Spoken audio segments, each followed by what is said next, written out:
Hello there, this is James from Team Honest, James Vanguard Butler, and here we have the Vice Captain Wallace here with a very interesting deck profile of one of his favourite decks. Take it away. Hey everybody, I have had this deck for a very long time, and it got dribs and drabs of support here and there, but they finally just made it broke in the Festa, or the Divas Festa, with the new Grade 3, and then of course the crit and the Grade 2 etc. as well. This is obviously Coral. The right chain. The right chain. One of the two right chains in Bermuda. One of the two. This is by far the best though. It's more consistent. It's the second best Bermuda deck at the moment. Yeah, I will admit it is the second best Bermuda deck. Ange is slightly better. But this thing can be scary when it goes off. Oh, when this goes off, it's extremely scary. I won the last local tournament, was it? Unfortunately, there was only about 7 players at it. But I only dropped one game out of the 4 matches I played, and that was against Ange. I won $80 one of which was Sure and I. You mean against Angel Fair? Yeah, I dropped 2. Yeah. I dropped a game against. Yeah, Ange and Angel Fair. Yeah, well, it was Easy. Yeah, that's what I said. Okay, time to go actually through the deck. Okay. Obviously, start off with the Grade 3s.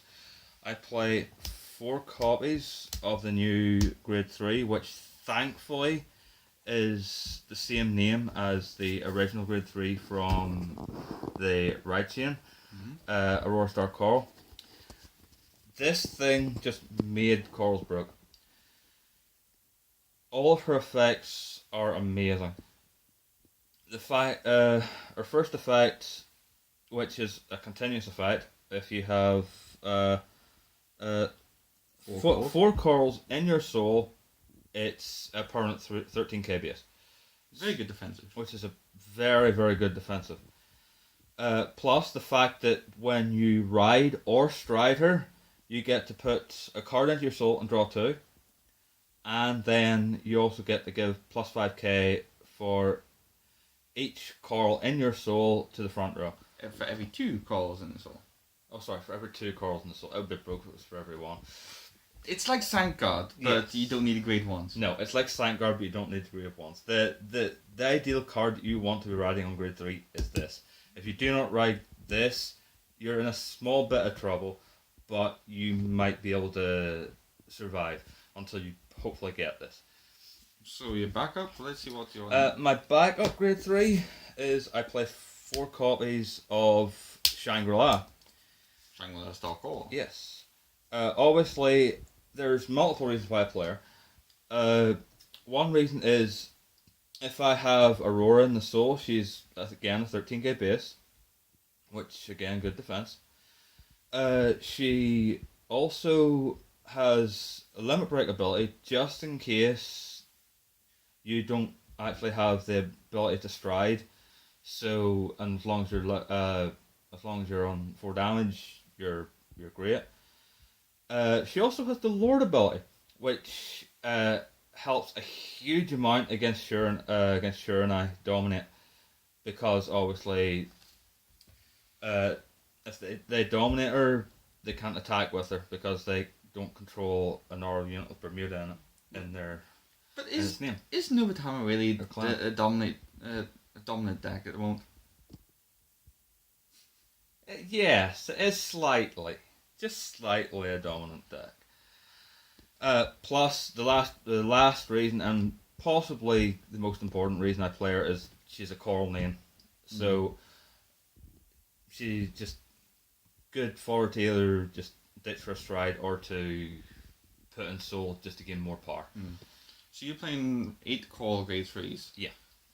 Other Coral decks would play obviously the All Star Coral, but they would also play Angie, the new grade 3 that got released. Yeah. What are your thoughts on it? I've seen that. I do like the idea of playing Angie. It's just the fact that I prefer to have as minimum amount of non-corals in the deck as possible because I want to be able to get as much power as I possibly can quickly. Angie is a very, very good card, and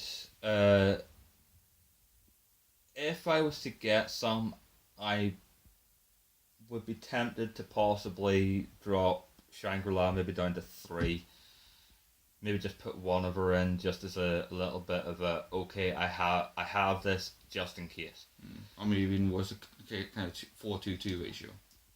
Possibly, but like I said, I like to have as many corals in my deck as possible. So Angie is a good card, but I like the build I have. I like having maximum amount of corals. Okay, so really interesting grade 3s. Yeah, move on to grade 2s.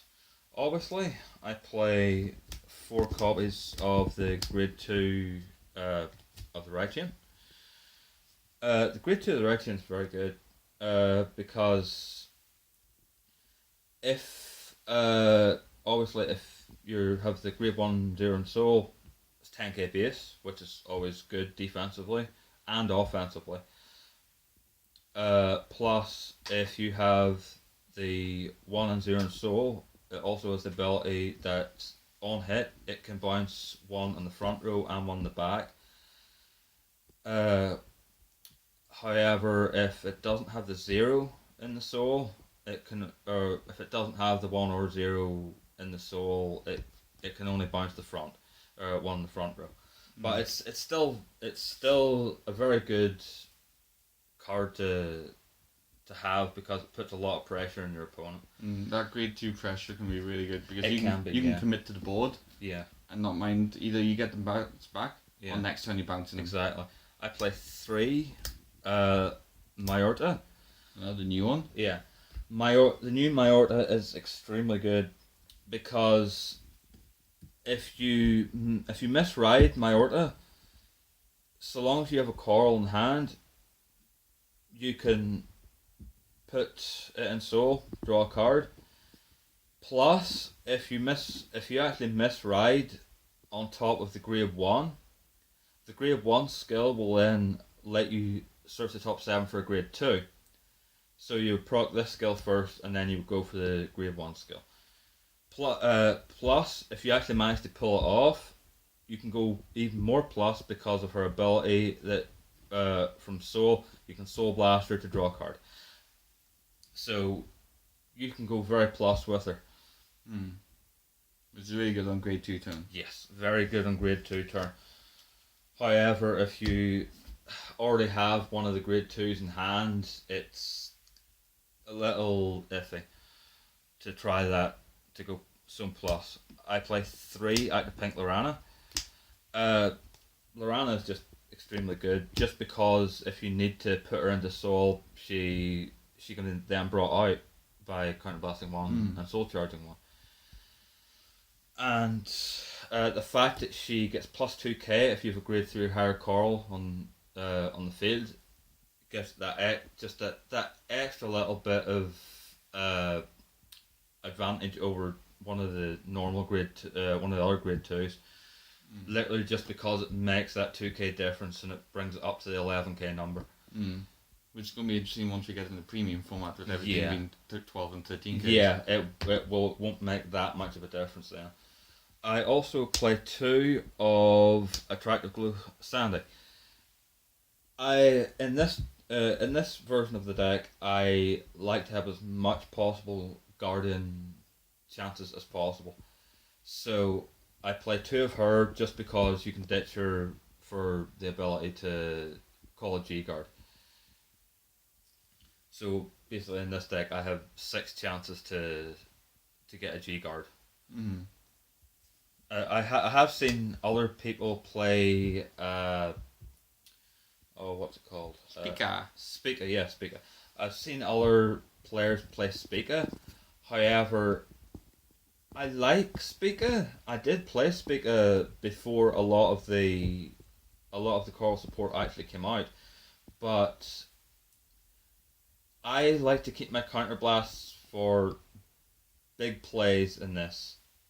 So an extra couple attacks, yes, it can make a difference, but I prefer to keep my counterblast for cards which you'll see in a few minutes. Okay, let's move on to the grade 1s. I obviously play 4 copies of the grade 1. Obviously grade 1, if I have the grade 0 and soul, becomes an 8k, and if I rode on top of the grade 0 skill will then let me look at the top 7.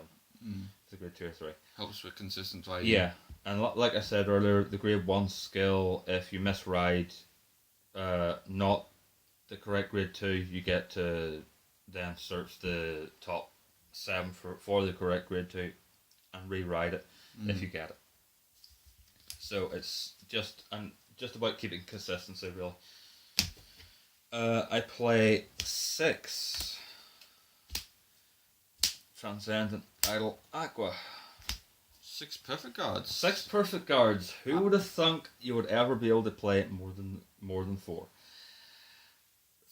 This thing is beautiful in this deck. So for those that don't know, this is the skill where if the only perfect card you play is if the only sentinel you play is this card, you can play 6 copies of it. Yep, it is beautiful.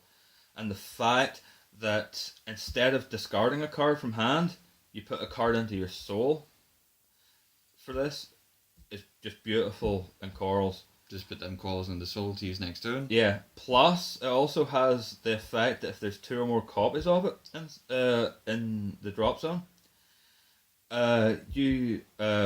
whenever you PG for something else, it means that it gives it your rear guards the effect that they can't be hit. I'm just waiting for you to use it against a VMAX. That would be beautiful. No, this is by far the best PG in Bermuda Triangle. Other people would use the likes of the counter charge PG. Yeah, I used to use it because I used to use Counterblast a huge amount, but I have tended to keep my Counterblast usage down a lot now. Plus the fact that there's now the heal triggers which you can bind a heal trigger whenever you can bind it and another heal trigger from your drop zone whenever you discard it for the cost with G-Guard to countercharge or soul charge one. Just makes it easier not to have to worry too much about it. Plus, since you're drawing through the deck, you want to see the perfect guard, so if you don't stride first, you can PG your opponent's first stride. Exactly, yeah. And last but not least, grade 1 wise, I play 3 stride fodder. These basically speak for themselves. You don't tend to use the first skill. No. If you're using the first skill in Corals, there's something very wrong. Okay, let's move on to the grade 0s. I obviously play the grade 0 starter. Both of its effects are actually relatively decent. The first one is obviously fantastic because you get to search the top 7 for either the grade 2 or the grade 3 of the ride chain, so long as you've ridden the grade 1. However, the second one isn't too bad either because if you misride not the ride chain, you get to move it back. You don't have to, but you can. And if you already have my Orta in hand, then you can go plus off it because you can ride my on your grade 2 turn. You can ride my Orta, put it into soul, and draw a card. Because my Orta thankfully says put a coral from hand or field into soul and draw a card. I play 4 Hanoka. This is the Coral Crit. Just releasing this set. Yeah. This thing is very good because you can activate its effect in hand or soul to look at the top 5 to search for a coral, and you can either put it in soul or add it to hand. So you either discard it from hand or soul blast it. So if you have to, say, put this into the soul because of, say, Aurora's Star Coral's effect, you can then use her skill and soul blaster and look at the top 5. And if you need a coral in hand, then add it to hand. If not, you can put it in soul if you find one. So plus it's a 4K critical trigger. So against decks like Sure and I Dominate, just because it's that 4K makes it a lot more difficult. I'm hearing a lot of hate for Sure. Only people who play Sure like it. I play 4 of the counter charge Chocho crit. It basically just does what it says in the tin. Call it, put it in soul, counter charge 1. Sometimes you need that one more counter blast. Exactly. For instance, I think it was against Gaze at the last tournament. It wasn't. Well, it was again. I can't remember who it was against, but I had 4 damage, 3 of which were counter blasted, and I had I needed 3, so I called 2 of these, put them into soul, and counter charged the 2, so I had the 3 to use. So they are very good. You're using the upcoming crit? Yes, I'm using the 0 power critical trigger. This is the reason why I needed to counter charge 2. Because this thing is stupid as hell. Generation Break 2, when this unit boosts an attack, counter blast 1, bounce it to hand, and the power of that unit is doubled. Plus, if it has the Generation Break 2 ability, it gains an extra crit as well. However, I find that these are just these have won me so many games. So you got big numbers with the breakshot ability, and then you got more big numbers. Yeah. So you can get crazy amounts of numbers. Yeah. I think in one of my first games using this, I managed to get my Vanguard. I managed to get my Vanguard up to, I think it was 136,000. Hopefully the opponent had a perfect guard. I do believe they did, yes. So since you're playing 12 crits there, yeah, no stands, no draws, anything like that. No stands, no draws. I tried playing draws in this. I decked out extremely quickly.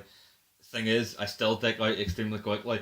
So I literally only really have about 3 strides, possibly 4 at a stretch, before I end up losing because of deck out. Unfortunately, I don't only have 3 copies of this heal trigger. They are difficult to get.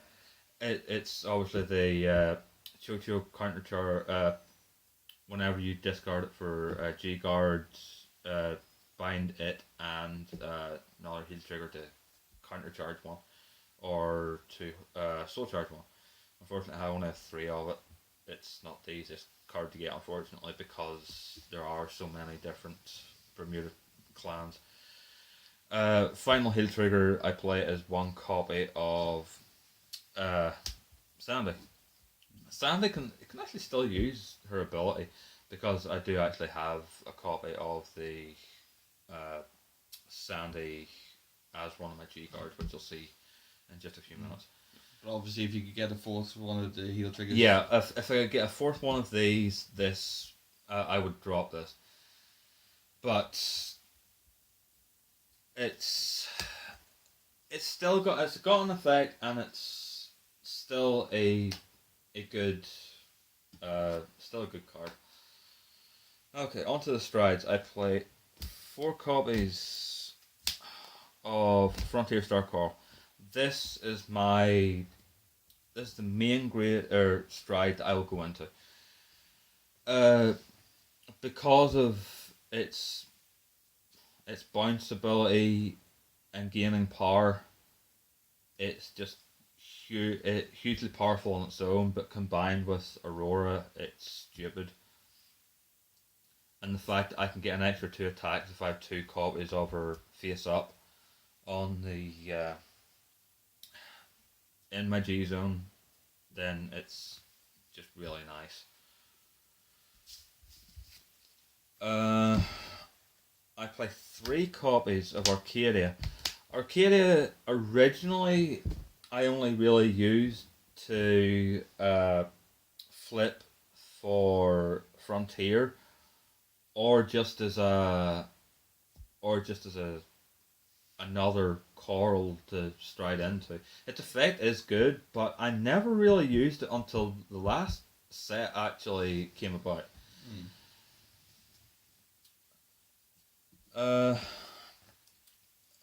Unfortunately, Arcadia has to flip another coral for her effect, but it's a free effect other than bouncing a card. So bouncing a card, flipping a coral to search your deck for a card, put it into your soul to give it plus 10k, and to give any rearguard you still have plus 2 is still very good. This can be useful for tech plays, like putting the Wallace star into soul if you're on Yeah, Shangri-La. it can be useful for that, but I most commonly use her as my first strides against Gizeh. Because against Gizeh, because this is no counterblast cost, I can literally guard anything that's thrown at me by the Gizeh player, and I can go into this first, and whenever they finally get onto Gizeh, they can deal me 5 damage. I'll still have a turn which I'll be able to hopefully go all out with Frontier and the grade 0 crits. Even if you get multiple triggers in the Geese turn. Yeah, even if you get multiple triggers in the Geese turn. So this card is just very much needed in this deck now. I play 1 copy of Ange. Ange is extremely good. If I could get a second copy of her, I would find it difficult to drop something from the G zone, but I think I would have to drop a G guard. It would be difficult to do it, but it would be necessary. It's good for the Link Joker matchup. It is very good for the Link Joker matchup. Unfortunately, she's extremely expensive. And you can get quad drive. Indeed, you can get quad drive and you can bounce everything, basically. I play 2 Olivia. I like Olivia, but then again I don't like Olivia. I like Olivia because of obviously the extra crit that she can get by bouncing 5 different cards on your field with different names, but it is literally that annoys me a little, that they have to have 5 different names. Plus, if it was an act effect, it would be great, but because it's an auto effect, it sort of hurts a little. So basically, if I could find a better card other than Olivia, I would probably use her instead. I play 1 copy of Megiddo because it's Megiddo. The Zeroth Dragon. Yes, the Zeroth Dragon. This thing can be extremely stupid against a lot of decks. Unfortunately, there are a lot of decks that it just won't do anything against. And it's basically a last chance ditch effort. It's also pretty good if you need 5 attacks and you don't have a drive check. That is very true. Just keep booking it with the rearguards. That is very true. I play 3 copies of Luxury Wave Ellie. Luxury Wave Ellie is the best G guard that Bermuda has. Full stop. You cannot. Anybody that says different is wrong. It's just that good. the fact that it gains plus 10k for every copy of herself face up in the G zone and 10k for every sentinel you have in your drop zone, Which you play 6 of. which I play 6 of, is frankly amazing. Plus the fact that when she goes back face up in the G zone, you can soul blast one to put her face down again. It's just silly as hell. So this is the best G guard. That's the best G guard in the whole of the. I'd say the whole of the game, as far as I'm concerned. I play one hand in hand with Leona. Leona is very good if you have rear guards that you want to keep, or if you have, say, a rear guard that your opponent is going to end up retiring because of, say, an on-attack hit from their vanguard or something, or just from swinging. You can basically just call this, bounce it. If you want, you can call it, and it will gain an extra 5k because you called the same card that you bounced. Or you can call something different. Obviously, the best scenario with this is bounce a 10k and call the same 10k. It gives you a 15k shield on top of the 15k shield she already has. Like so with your starter stuff out there. Exactly, yeah. Finally, I play one Blessed Sparkle Sandy. Blessed Sparkle Sandy is just a very good G guard because of you're playing Bermuda Triangle, so you'll normally have a big hand. You're committing to the board, and then after that, the back of the hand. Yeah, and if you're just that 5k short, yeah, you can counterblast one to give it that final 5k. But thankfully, most of its effect is basically free. Then you can, with that skill, you can flip Ellie with it, and then Ellie just puts face down again. Exactly. You can flip Ellie and then just flip Ellie face down again. My first play, normally striding, is I will normally stride into this, and I will flip a copy of Ellie. I won't flip Ellie back over because it's any time I need to G guard, it'll now have a minimum of a plus 10k on it. And the fact that Frontier flips anything is just fantastic. All later games, you can flip another Ellie and flip the face down again. Exactly. It's just really, really good. This deck is absolutely amazing. It can blow your opponent apart. Yeah, just throws everything out of the water. Yeah, no, it's just gains so much power so quickly. It is an annoying deck to play against, and I'm speaking as a resident Shuni player. Yes, he is. Although I will admit that even with this, I haven't beaten Shurnai too many times. I think you were just having a bad day at the last tournament whenever I was able to beat you too. You were just my only loss that day, and I just got bad rides, but that happens. It's welcome to Vanguard. Yeah, exactly. I did notice you're not playing the Generation Brick 8 inside the deck. No. I used to play Generation Brick 8 before I got the Megadio. The Generation Brick 8 was very good, but whenever I was able to get the Megadio, I thought, I don't really need it. Although I'm noticing one problem with the G deck. The Megadio is not the right rarity. No, I do not have the Lolly Megadio. If I had the Lolly Megadio, I'd be extremely happy. However, I got that Megadio before before the new Bermuda stuff got announced. I got that Megadio whenever, I think it was just after the new Aquaforce stuff was announced. So Valios, etc. Yeah, basically, so it's a Valios and all that. Well, that's been the Coral deck profile.